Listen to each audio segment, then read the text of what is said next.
Ada yang bilang cinta itu soal kebahagiaan, tapi selingkuh itu soal keahlian. Selingkuh itu jangan dijadiin bercandaan. Tahu nggak sih selingkuh itu apa? Selingan indah bikin keluarga runtuh. Bukan hanya runtuh saja, tapi hancur berantakan. Hati hancur, rumah tangga hancur, masa depan pun hancur. Makanya hati-hati sebelum perselingkuhan itu terjadi. Ada baiknya kita pelajari penyebabnya dan juga cari solusinya.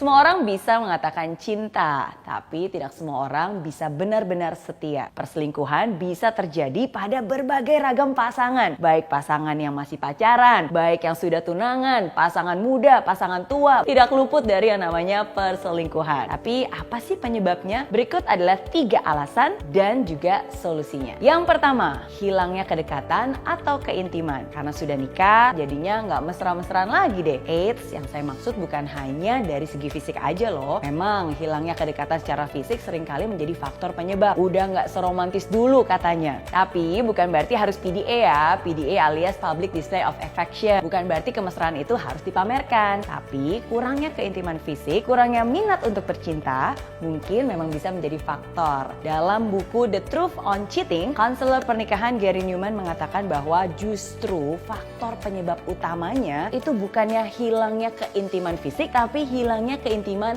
emosional. Tidak lagi berbicara dari hati ke hati. Suffering in silence. Menderita sih sebenarnya, tapi semua itu dipendam dan tidak dibicarakan. Akhirnya itu yang seringkali menyebabkan pasangan selingkuh. Solusinya, walaupun sudah punya anak 2, walaupun bahkan sudah punya cucu, luangkan waktu untuk pacaran. Nah, pacaran itu ngobrolin hal yang gak penting, yang penting ngobrol. Dan jangan lupa physical touch juga penting, alias sentuhan.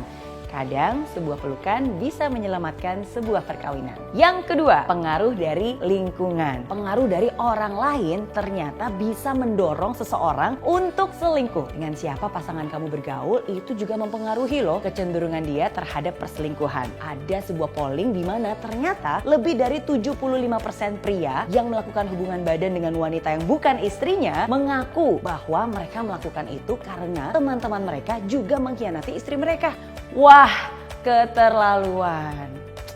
Nah, pengaruh lingkungan bukan hanya teman-teman saja, tapi juga termasuk tempat-tempat yang menggoda ya. Jauh-jauh deh pokoknya dari tempat seperti itu. Solusinya, jauhi orang-orang yang memberi contoh dan pengaruh buruk untuk kamu. Kalau mereka melakukan, bukan berarti kamu juga boleh melakukan hal yang sama. Jaga hati, jaga diri. Yang ketiga, terlalu sering di sosial media.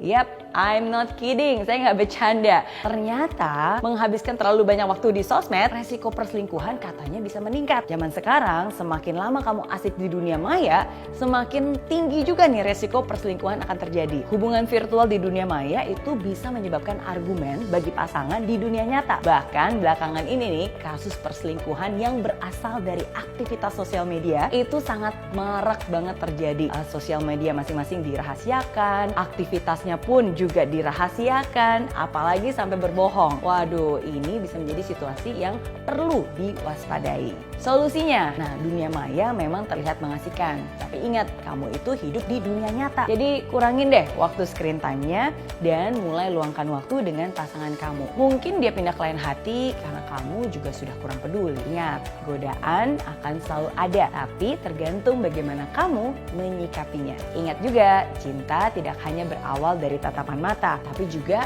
sebuah komitmen bersama. Jadi bukan hanya tanggung jawab satu orang saja, tapi tanggung jawab bersama. So, jaga dirimu baik-baik dan jaga juga pasanganmu baik-baik. Oke?